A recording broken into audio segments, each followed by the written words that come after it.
గత ప్రభుత్వంలో రైతులకి రుణమాఫీ మాత్రం చేస్తామని చెప్పి ఏకకాలంలో మీరు మోసం చేసి 35 లక్షల మంది రైతులు ఉంటే మీరు చేసింది కేవలం 5,42,609. ఇది ఆర్టీఐ ఇన్ఫర్మేషన్ మార్చ్ 23, 2023 ఎలక్షన్కి ముందు వరకు ఉన్నటువంటి అప్డేట్ కాపీ. 35 లక్షల్లో 5 లక్షల మందికే మీరు రుణమాఫీ చేశారు.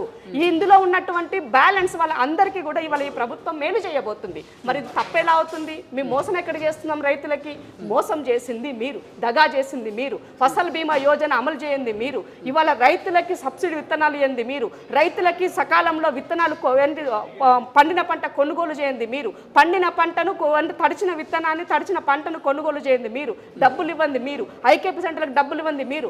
రైతులను మోసం చేసిన చరిత్ర నీది, రైతులని బాగు చేసిన చరిత్ర కాంగ్రెస్ ప్రభుత్వానిది. ఇవాళ పదే ఇవాళ రైతులకి పేటెంట్ రైట్ తీసుకున్నది కాంగ్రెస్ పార్టీ తప్ప బీఆర్ఎస్ ఎప్పుడూ కాదు. స్వతహాగా కేసీఆర్ రైతు అని చెప్పి మోసం చేసినటువంటి వ్యక్తి కేసీఆర్. ఇవాళ మాట్లాడిన నైతిక హక్కు ఎక్కడండి వాళ్ళకి? ఫసల్ బీమా యోజన అనేది అమలు చేయకపోతే కనీసం బీజేపీ ఇక్కడ ఒక్కనాడు ఒక ధర్నా లేదు, ఒక ప్రొటెస్ట్ లేదు, ఒక మాట లేదు, ఒక ముచ్చట లేదు. ఇవాళ మేము కొట్లాడినాం, ఆ రోజు కొట్లాడినాం, ఈ రోజు కొట్లాడినాం. ఈ ప్రభుత్వం వచ్చిన తర్వాత రేవంత్ అన్న ఫసల్ బీమా యోజన చేయమని అధికారులకి వాళ్ళకి ఇవాళ ఇచ్చారు. చెయ్యండి ఫసల్ బీమా యోజన, దీనికి విధి విధానాలు తయారు చేయండి. రైతు పంటకి చావుకు మనం పరిష్కారం చెప్పడం కాదు, చనిపోయినాక పరిష్కారం కాదు చేయాల్సింది, రైతు చావకుండా ఉండడం కోసం పరిష్కారం ఏం చేయడానికి ఉన్నదో అది మొదలు పెట్టండి అని చెప్పారు. That is Prajapalana government, Revanth government. మీరు అది అర్థం కాకుండా ప్రతిదానిని మేము తప్పు చేస్తామని మా మీద ఎలిగేషన్ చేయడం సరి అయినది కాదు. మీకు చేతనైతే ఇంకా ఏమి బెటర్గా చేయొచ్చో చెప్పండి. మీలాక రాళ్లకు, రప్పలకు, వెంచర్స్కి ఏమంటారు, మన హైవేలకు మేము రైతు బంధు పైసలు ఇవ్వడానికి సిద్ధంగా లేము. నిజంగా వ్యవసాయం ఉన్నది, వ్యవసాయం చేయగలుగుతున్నారు, వాళ్ళకి భూమి ఉన్నది, వాళ్ళకి నిజంగా నా నీడ్ ఉన్నది, అవసరం ఉన్నదంటే చెయ్యాలి. అది కదా ప్రభుత్వాలు చేయాల్సిన పని, అది కదా. అది కాకుండా సినీ యాక్టర్లకి, పొలిటీషియన్లకి ఇవాళ ఫర్ ఎగ్జాంపుల్ మీ పార్టీకి సంబంధించిన మల్లారెడ్డికి 60,000 కోట్ల రూపాయలు రుణమాఫీ పైసలు ఎందుకు ఇచ్చినారండి? మీ పార్టీకి సంబంధించిన జీవన్ రెడ్డికి ఇచ్చినారు, ఎందుకు ఇచ్చినారండి? మీరే కదా పలుసార్లు మాట్లాడింది. కాబట్టి అలాంటి తప్పు పనులు చెయ్యము. ఎంత కష్టం ఉన్నా కూడా ఇవాళ ఖజాన్లో డబ్బులు లేకపోయినా కూడా నానా కష్టాలు పడి ఇవాళ రేవంత్ సర్కార్ ఇవాళ దానిని చేసే పనిలో పడ్డది. అవసరమైతే సహాయం చేయండి. విత్తనం వేసుకున్న సమయంలో రైతుని కన్ఫ్యూజన్ వైపు నెట్ వేయకండి.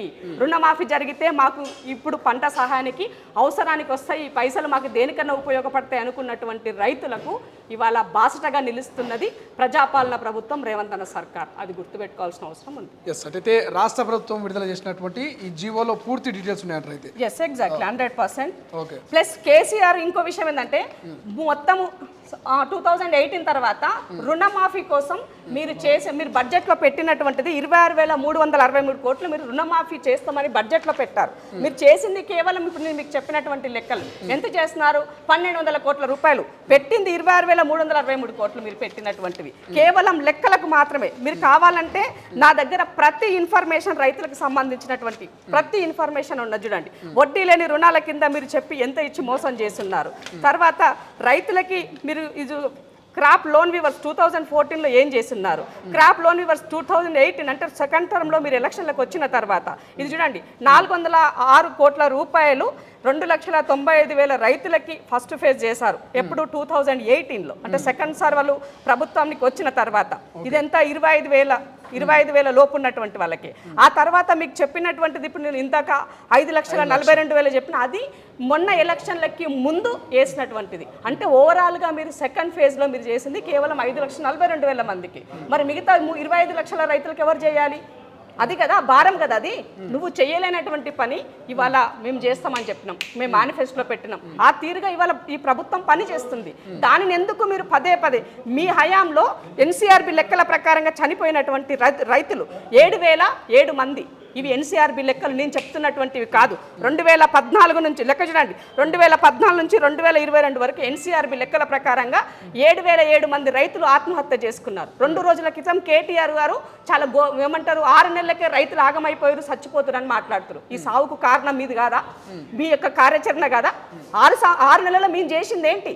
రైతులకి మేము చేసిన నష్టం ఏంటని అడుగుతున్నా. మేము సకాలంలో ఇవాళ వాళ్ళకి వర్షాకాలం పడగానే ఇవాళ విత్తనాలు ఇవ్వడం కోసం ఒక కార్యక్రమాన్ని మొదలుపెట్టినాం. ఎరువులు ఇవ్వడానికి ఒక కార్యక్రమాన్ని మొదలుపెట్టినాం. మీరేం చేస్తున్నారు? కానీ మరి ఎందుకు రైతు భరోసా అన్నారు మీరు 2,000 రూపాయలు 1,500 రూపాయలు పెంచి ఇంకో విషయం ఎందుకు రైతు భరోసా ఇవ్వలేకపోయింది మీ రాష్ట్ర ప్రభుత్వం? ఆల్రెడీ జూలై ఆగస్ట్ వస్తుంది, ఇచ్చాం కదా, మొన్న ఇచ్చారు. ఇప్పుడు ఈ ఇప్పుడు ఒకటి గుర్తుపెట్టుకోవాలా తమ్మి, మీరు గుర్తుపెట్టుకోవాలా, గవర్నమెంట్ వచ్చిన తర్వాత పాలసీ మేకింగ్ అనేది ఇంపార్టెంట్. పాలసీ మేకింగ్లో చేసే దాంట్లో 3 నెలలు ఎన్నికలకే సరిపోయింది. మాకున్న సమయం 3 నెలల్లో మేము ఉన్నటువంటి ఎలక్షన్ సమయంలో కూడా రైతులకి రైతు బంధు ఇవ్వాలని రైతు బంధు పైసలు మీకు వేసిందాము. ఇవాళ రైతు భరోసా అంటే మీరు 10,000 ఇచ్చిందని మేము 15,000 చేసాం. ఆ 15,000కి మేము కట్టుబడి ఉన్నాం. అవి కూడా మేము రేపు చేయబోతున్నాం. దానికే కదా ఇప్పుడు ఇవన్నీ చేసేది. దీని కోసము ఒక సబ్ కమిటీ వేసింది. ఇవాళ బట్టి విక్రమార్క గారి ఆధ్వర్యంలో అన్ని ఉమ్మడి జిల్లాలో తిరుగుతున్నారు, ప్రజాసేకరణ చేస్తున్నారు. ఇవాళ రైతు భరోసాకి ఎన్ని ఎకరాలు కటాఫ్గా ఉండాలి, ఎలా ఉండాలి, ప్రజల నుంచి వచ్చే అభిప్రాయ సేకరణకి ప్రభుత్వం నిర్ణయాలు చేయబోతుంది. అది కూడా రేపు జరగబోయేటువంటి అసెంబ్లీలో చట్టసభలో చట్టము చేసి ఎవరు వచ్చినా అది మార్చొద్దు, ఏ ప్రభుత్వం ఉన్నది మార్చొద్దు, అది రైతులకి నిలబడి ఉండాలి. అసలైన తొలి వెలుగు. ఫాలో వాట్సాప్ @తొలి వెలుగు అఫీషియల్.